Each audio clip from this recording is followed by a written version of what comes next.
Hello மக்களே, எல்லோருக்கும் வணக்கம். நாம் இன்றைக்கி செய்ய போகிற ரெசிபி நெய் சுரைக்காய் கடையல் தாங்க. இந்த நெய் சுரைக்காய் கடையல் உங்கள் வீட்டில் செஞ்சிங்கன்னா வீடே மணக்க மணக்க ஒரு வாசனை வரும். இந்த நெய் சுரைக்காய் கடையலை உங்கள் வீட்டில் யாரும் வேணான்னு சொல்ல மாட்டாங்க. ஒரு 4-5 இட்லி சாப்பிடுவாங்க. அந்த அளவுக்கு சுவையாக இருக்கும். சின்ன குழந்தைங்களுக்கும் ஈஸியாக நம்ம இந்த சுரைக்காயை கொடுக்கலாம். சின்ன குழந்தைங்க அதிகமாக இந்த மாதிரி காயெல்லாம் சாப்பிட விரும்ப மாட்டாங்க. ஆனால் நாம் இந்த மாதிரி ஒரு கடையல் பண்ணி கொடுத்தோன்னா நல்லா சுவைச்சி சாப்பிடுவாங்க. வாங்க இந்த வீடியோவில் இந்த சுரைக்காய் கடையல் எப்படி செய்யலான்னு நம்ம பார்க்கலாம். குக்கரை வச்சுக்கலாம். இப்போ கழுவி வச்ச 1 கப்பு பாசிப்பருப்பு போட்டுக்கலாம்.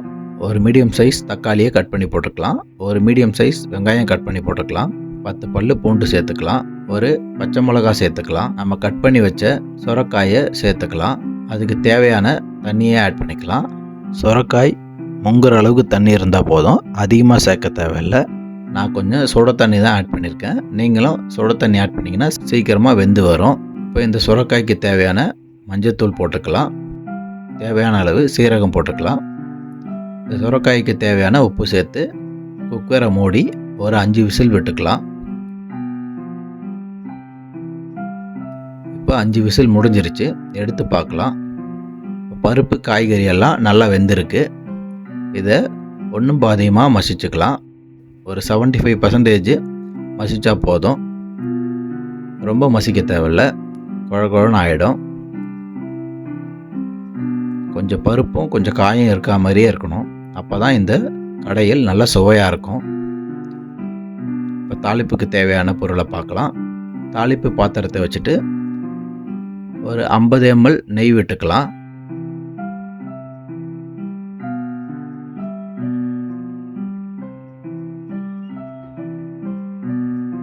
ஒரு ஸ்பூன் கடுகு போட்டுக்கலாம். ஒரு ஸ்பூன் சீரகம் போட்டுக்கலாம். நமக்கு இந்த தாளிப்புக்கு முக்கியமாக தேவையானது பூண்டு தாங்க.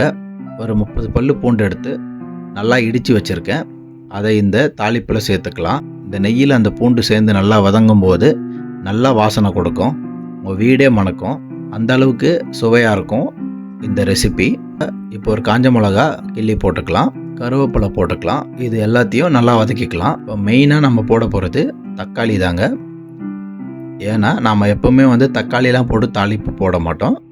இந்த பருப்பு கடையலுக்கு முக்கியமாக இந்த தக்காளி போட்டு நல்லா தாளிச்சிங்கன்னா நல்லா சுவையாக இருக்கும். இப்போ நம்ம பருப்பில் இதை சேர்த்துக்கலாம். நீங்களும் உங்கள் வீட்டில் இந்த மாதிரி செஞ்சு பாருங்கள்.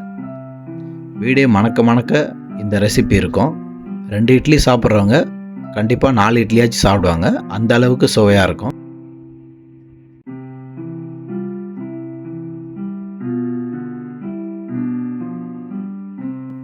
இப்போ கையில் கிடக்கிற கொத்தமல்லி இதில் போட்டு நல்லா கலந்து விட்டுக்கலாம்.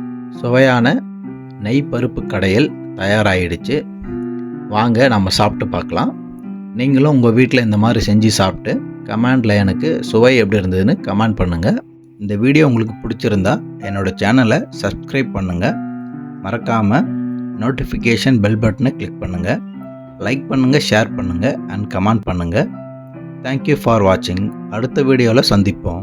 பாய் பாய்.